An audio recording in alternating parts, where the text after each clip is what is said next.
Name is Anthony in Uh, camouflage. Gabby, I know you look It's so woodsy. Like, Gabby. I know. So funny. I my son was like, "Is that new?" I said, "No, I've had it for a long time. I never wear it, but it was a little chillier this morning. I was like, oh, I need a hoodie or something, like some sort of polo sweater or something. And I was like, I found this like, oh well, it's kind of you I'm are kind of I'm in I have some land here. Maybe I'll be camouflage today. you are one of the most juxtaposed humans I have ever met in my life, Anthony. You crack me up. You're the you're like I'm this sensitive actor, dad, right guy, but I do the outdoorsy Get stuff on the and football the field. That's right. football it's so funny. I'm telling you, my mom used to. It was so fun. She always used to have I the funniest time explaining what her son does. Because I'm an actor. And then she's like, "Oh, but he also plays football," and it's like, it's like, but he also sings and dances in college. And it's like, but I figure, we live life. We have fun with what we enjoy. Why not? I think it's wonderful, and I think that your children are going to be so well-rounded for it, and Or that is messed up. Either wonderful. way, they're gonna. You know. Either way, it's gonna be a fun experience, that's for certain. That is absolutely for certain. Well, it is good to see everybody, and, we are really super excited because, as we've been talking all week about demos, and, we've launched our demo services, which is really exciting. It's now live, for all of our members on VO Journey Academy, and probably either today or tomorrow, definitely by the end of the week, our services then will be fully live for everyone else, even if they're not in Yay. the academy. So we're very thrilled about that. Our production team is ready to go, and Yay. we are ready to go. Our coach is ready to go. So very I've been excited. ready. I have been Um, ready. oh, I love it. Dylan said I grew up in the theater and on the ice playing hockey. We're just well rounded. Oh, I love that. Heck No, yeah. absolutely. I think it's fun. People used to ask me. I actually wrote a report one time in college about playing football and doing theater and the similarities of it. And if you stop and think, okay, step back from it a little bit, right? Mm. Both have costumes. So if you look at it, I mean, right, every team Yeah. has a Yeah. costume. Every Yep. every like because they didn't have to have all of that stuff. They could literally just have pads that are all the same. Like you don't have to have different colors, different stuff. Right. Then you have costumes that, right? You have a stage. There's a stage. There's an audience. Oh. There's a show. It's a show, right? We put on scripted plays or lines. Like there's a lot of things, and you might say, well, that people can say it's not the same as fit. Theater is very physical. There's a lot of physicality in theater as Oh well. God. You get beat up quite a bit of times in If you've theater, ever done a especially. musical, man, you have Mhm. taken a shot to the head. I can I guarantee don't that. think people who are not in the theater know how demanding it is physically, mentally, emotionally. It's one of Hmm. the most demanding things you can do. And I've played demanding sports and coached demanding sports. They're demanding as well, but Yeah. they are emotionally demanding, but a lot of times it's a singular emotion. When we're in Mhm. theater, and voiceover, we're tasked Yeah. with being able to call upon all sorts of emotions. Absolutely. So football and theater both call audibles. That's true. They do. There's a lot of improvisation going on. So, any Hoosers. So we're today we've been talking about websites this week. I know I'm talking about demos because I wanted to Hmm. say, but we've been talking about websites and verbiage, right? We are going to talk a little bit about verbiage about. Yeah. That's a really important discussion, because there's so many things that people don't know, about that process. And I think we're in an era too where people are leaning towards, sites that are very clean and very, you know, not language heavy.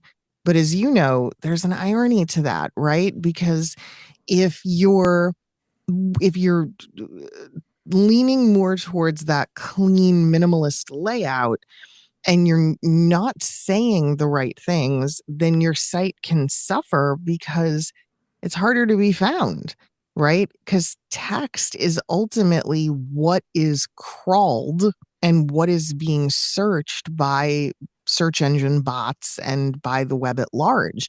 So Absolutely. text is super, super important, and there's a fine balance. And for a lot of people, being minimalist means not having enough. So, Mm. yeah. Yeah, so moving down this path, we want to start to think about, as Gabby said, text, and start to think in terms of what people are searching for. Hmm. We call them keywords. Yep. All right. We have shorter keywords, something like voiceover. All right. Which could be one word. All right. But then we also could look at we call long tail keywords. And those are things that like how do I find a voice actor? Yeah. They're phrases, All basically. right, phrases, Search. Yeah. right? And one would ask, okay, well, how does someone find my website? Well, just like Gabby said, what happens is someone types in one of these phrases or these Mhm. questions or terms, and nowadays AI pops up at the top. But remember, AI takes that from a website. Yes.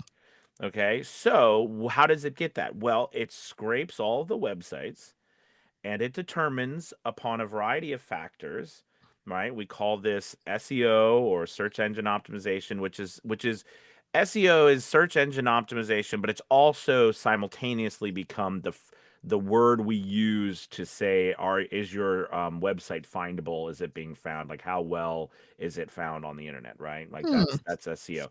But anyway, so they search that, and if your website has these phrases and it's ranking well for a variety of other reasons, like for example, it has backlinks. Other websites have, gosh, we could get into all of this. This is a passion of mine because I love the idea. No, I love nothing more than people finding my website or finding our websites without us having to physically go hunt them down.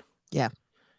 Because if they're already looking for something and they find our website, half of that battle's over. A lot of it's Mm. over, right? Really is. Yeah. So now you have to fight the battle of getting that optimized, your site. But anyways, the point is these phrases, you're putting them in there, you're building a website that reinforces it. Your website is nicely the navigation on your website works very well. It makes Mhm. sense. It's robust. There's good information, not just a few words on your website, which is what Gabby's saying why text is so important. And then you will pop up then. That's how Google knows what websites to put for people to search. Because Google's number one job is to keep you using Google. Yes. So they're going to try to give you the very best results they can for what you're searching for. Mhm. So, that's how that's done via that information. Yeah. Do you want to talk some more on that, Gabby?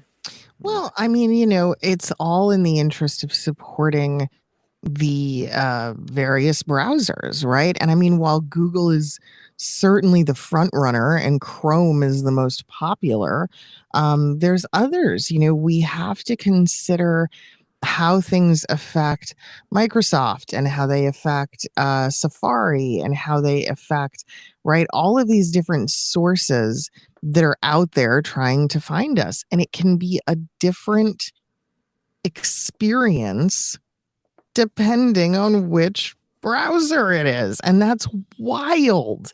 Yes. I always think it's interesting that anytime I run into any sort of a web issue where somebody's like, oh, I couldn't get such and such to do whatever, on your website, my first question, what browser are you in and what device type? Oh yeah. Because that is the key. And it's just kind of crazy but we have to, yeah, we have to think in those terms. So it can be a little bit Mhm. frustrating for people. It's definitely something we're not always used to, but you know. So going deeper into this Mm, topic, I think, now let's kind of talk about how could you, if we've, okay, so let's say we've started and we have our page set up, we have our mhm. couple of pages, all Yep. right? But now we want to grow our website to start to drive some more of that free traffic, if you will, to our website, Mhm. right? People who are searching for things that we want, our website to pop up on, like people Mhm. interested in working with voice actors, people, how do I work with a voice, how do I hire a voice actor? You know what I mean? I need to find a female voice actor who does a British accent, or something, whatever. They're searching for things, and we want to drive that traffic to us. Or let's use perfect example. How do I where do I find a voice actor who does e-learning? Okay, so let's look at it. So first and foremost, there's a lot of different, like, so let's say you pick e-learning is going to be your niche. Okay, anything that you choose. How can we build pages or things on our website that are going to come up in Google when someone searches for that? Mhm. Well, what we want to do is first off realize, right, that we need to target those specific keywords that someone could be searching for. So, and then through those keywords, we come up with a page of content. It could be 500 words, 750 words, 1,000 words, even, right? That we're building information around that topic. We're educating, we're entertaining. I always like to use those three things: either you're going to educate, you're going to entertain, or you're going to inspire, right? On the internet, or you can combine those three together to do something. But we need to be doing and giving something, is why else would someone be coming to find us? Okay, so we're giving something. So in that particular case, the first logical thing I would ask is, where do I find these keywords or these phrases that people are searching for? How Yeah. do I know Yeah. what they're searching for? All right. Well, there's a variety of tools online that you can use. Some of them are paid, some of them are free. Google's famous for these things called Google Analytics. Mhm. All right, Google Keywords. All Yep. right, and a lot of it's been combined over the years with Google. But the point is even Google offers this service where you can go on there and you can search for, Yep. say, type in voiceover, and they will produce a bunch of these keywords, keyword phrases, long tail keywords that you can be, okay, a whole bunch of people are searching Mhm. for this keyword. But I I think there's something important here we have to touch on. Yeah. And it's the fact that the average voice actor, right, just as an individual entity by themselves, don't think that you're going to compete with companies on a larger scale for the keyword. And what I mean by this is, if you try to compete for the keyword voiceover, right, you're going to get slaughtered by companies like Pay to Plays, the various online casting sites, who are not only populating the ever living crap out of, their websites with thousands and thousands of pages and profiles, but also with the fact that those entities are paying for keyword placement, and we can't compete. So our keywords have to be much more specific. Our keywords and our phrases really, really, truly have to be very, very specific to our voices and what it is we provide. Yeah. Yeah, I love that, because that's where this idea of long tail keywords Mhm. came into play. Yeah. So basically, like Gabby said, everyone's targeting all these big places to be voiceover. But as you start to add more words onto that keyword, creating more of a phrase, you'll have less people or less of these business who are targeting them, which Yeah. means there's more opportunity for you and I to Mhm. compete at that. Yeah. And I always say, I don't need the same amount of traffic as voices.com because there's only one of me. Right. There's only one of you. We don't need that much Yeah. traffic. So, one of the things that voices.com did very well from a website standpoint. All right, if because I've and by the way, on a side note, it does really good if you're really if you really want to do this, you need to research and look into just websites, even if you don't like the Yeah. business or the company that you're researching, research them, because a lot of them did a very good job. Like voices.com, if you remember, they did this thing where they had their scripts. all right, Mhm. where they offered scripts and things for people to use. What they're very smart is what they did is they took these scripts in all areas, automotive, every genre that could possibly Mhm. do. And instead of posting a script, a singular script, like many of the other websites do, Mhm. what they did was brilliant. They posted a script, but then they posted 500 to 750 words of what type of voiceover should this script use. Then they would Mhm. post examples. They put a video a lot of times of someone practicing that script.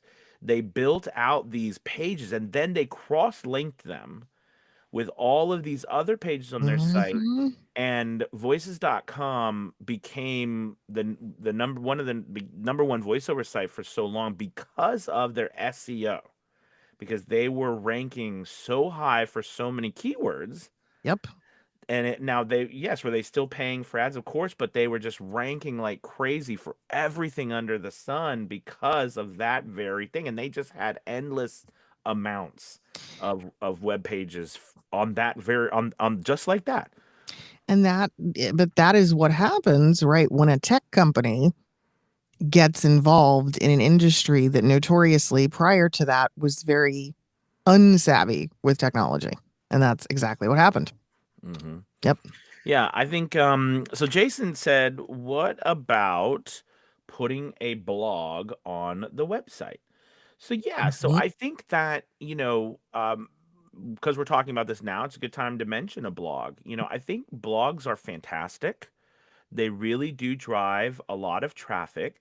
I think first and foremost, though, it's easy for voice actors, I think, to not forget the audience, but don't define who the audience is. A lot of us tend to attract other voice actors as opposed to clients. Mhm. Because a lot of clients don't really, like, if I'm trying to hire you to do, a voiceover or something, and let's say I do educational content for pharmaceutical companies. Mhm. You know what I mean? What kind of content or what kind of things do you think I would be searching for? I'm not really interested in the car commercial that you did, or how use this effect and how you did that. I mean, and I'm not being mean to like us voice actors. No. I'm just pointing out, like, I'm probably, if I'm searching for anything, I'm probably going to be looking at maybe rules and regulations I need to keep updated. I need to know maybe, and if I'm looking at promoting and marketing my farm, like for educational services, what information do I need to know for that? Like, Yep. it's very, you know what I mean? Like, it's Gabby is always, I mean, I think something should be etched on her tombstone. God love you, Gabby. That says, "Know thy audience." And Gabby always says that. Who's your audience, right? Yep. Which is part of why she loves branding so much, right? Know your audience. Know who you are in your audience. I think this is so important because a lot of us spend so much effort and we end up attracting voice actors. What do you think about that, Gabby? Oh, it's been going on for years.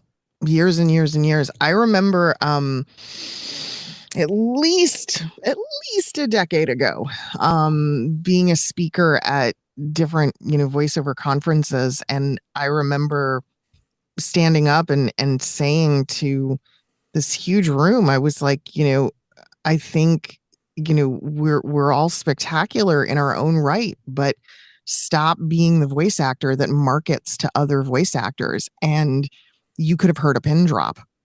I mean, because so many of these people were like, oh my God, that's me. They had thousands and thousands of followers on social media, but they were all other voice actors. And I was like, that's cool if that's what you want to do, if you want to build a fan base within your own industry. But I'm like, the reality is those other voice actors aren't hiring you. Yeah, Exactly, exactly. Dylan says, "What do I blog about to attract customers versus other VOs?" great question. I think. Okay, so let's use a perfect example. Let's say Mhm. you want to be the audiobook Right. guy or gal. All right, and so you know when you go to blog, think about who's your audience. Well, Yeah. probably you might be targeting independent authors. Hmm. Maybe that's somebody that you want to target. So, what would independent and here's another thing. Don't think so binary, meaning like it's either this or it's not this, Right. meaning like it's either they hire me for voiceover and that's all I talk about, or they don't, and I don't want to have anything in between. Right. The point is we want to blog is right. We want to create something where your audience wants to come, and they're not always going to buy something from you, Oh, but you want them to get to trust you to come to your website. So if that's your audience, right, then we need to here's the thing. You're gonna have to learn. And it's funny because whenever I tell this to my students, they look at me like, you mean I'm gonna have to learn about what they're interested in? And I'm like, yeah. And it's gonna and like because that's good. They're like, that's gonna take some time. I said, yeah. yeah, because you need to know. So, like, what would an independent author be interested in? Would they probably interested in? They could be interested in a variety of things, like different writing styles, different places to publish their work, Mm, how to, there's definitely marketing, how to use social media to help them, promote their book. Remember, we're doing audiobooks, but they're first off to start with a book. yeah. And there's tons of communities all about helping all varieties of Yeah. formatting their book, what software to use. I mean, you might think all that stuff has nothing to do with them hiring you as a voice actor, but the whole point is that in the end it does lead to that, and you're trying to be a resource for them. Absolutely. And it's a lot. It is It is a a lot. lot. Yeah, But yeah. you look, it's the same way I have been able to upsell, right, myself as a voice actor, as a marketing person, as right, somebody who can assist simply by talking to some of my friends, contacts, right, in other industries, but again, turning the conversation on them, right, about what's going on. What are you struggling with? Hey, I saw that video you guys posted to social media, and I got to tell you, the audio was really bad. Do you want some help there? Because it's not doing you any favors. And they're like, oh, wow. Yeah, that is something we've been struggling with. And this starts to generate ideas, right? Of what challenges they might be facing and how you're related to it or how you can be seen again as an expert. Yeah, and I think so. So again, the task when we're going further with our website, the task is very clear. We're trying to drive traffic, focus traffic of Mhm. potential clients or people who are very closely client adjacent, who could even recommend us. That don't forget, like we're always so concerned with you have to get right Oh, all the way. Right? You're laughing. What do you well, client adjacent. I think Yeah, that's brilliant. That's a really great phrase, right? Because yeah. it's so true. Sorry. Yeah, no, no, it's just because that you're going to have people. I mean, I can't. It's countless times where I said somebody I had a friend who saw you or whatever. I've got hired for many audiobooks from someone who said I had a friend who told my publisher about you, and I listened to you, and I thought, oh wow, this is a great voice. I'd like to hire you. And then the publisher is like, I don't know why they want to. Literally, they don't hold back. I don't know you. We don't know you, but the author really wants to use you. I'm like, well, thanks a lot. I appreciate that from you. But it was very nice of them, right? I mean, the point is like someone like you never know who's gonna see you and recommend you. I'm going to tell you one of my weirdest ones. So, my blog is just called Gifts of Gab, and I mean it's right, it's also the name of my YouTube channel. It's consistent all the way around. I went to the movie theater. This was about 3-4 years ago, with a friend. Couldn't even tell you what movie we went to see. It wasn't that great. And as I'm going into the theater, I'm being really scrutinized, like stared at by a um theater employee, and I'm like, thinking they're just wanting to check my ticket or something. And this guy finally goes, "Gift of Gab?" And I'm like, "Oh no." And I just went like, "Yeah, that's me. Hi." And he Oh was my like, goodness. "Holy crap." He's like, I thought it was you." He goes, "I couldn't remember your, You're real. it's Gabby, but yeah, You're And real. yeah, and my friend was just like, "Are you kidding me right now?" Oh, that is so Yeah, funny. it I happens. love it. It Yeah. happens. It's not as hard as people think. Yeah. And nowadays too, it's more accessible than ever. I mean, we are more accessible than ever, and but so anyways, we're way over time, but I Right. think this has been a wonderful conversation. And I think in the end, remember, we've gotten to this point in our websites, you have an Mm-hmm. audience, we're targeting that audience, and we are using keywords and long tail keywords, phrases to Mm-hmm. build out more of our website so that when people go in and search, Google populates our website at the top so they can find us. And that's how we drive traffic, Yep. Yep. right? Using our website. Mhm. Now there's paid options, but honestly, most of us are not really going to use paid options because we don't have when you go against the paid options, then you are really going toe to toe with these companies who have so much money that it's just not feasible for It's us. not. We're more guerrilla marketers. Yeah. If you remember that book, that was a famous book that came out for marketing a while ago. All right. We love you guys. Thank you so much. It was great seeing everybody. You have a wonderful Thursday. We will be back tomorrow. Goodbye, everybody. Goodbye.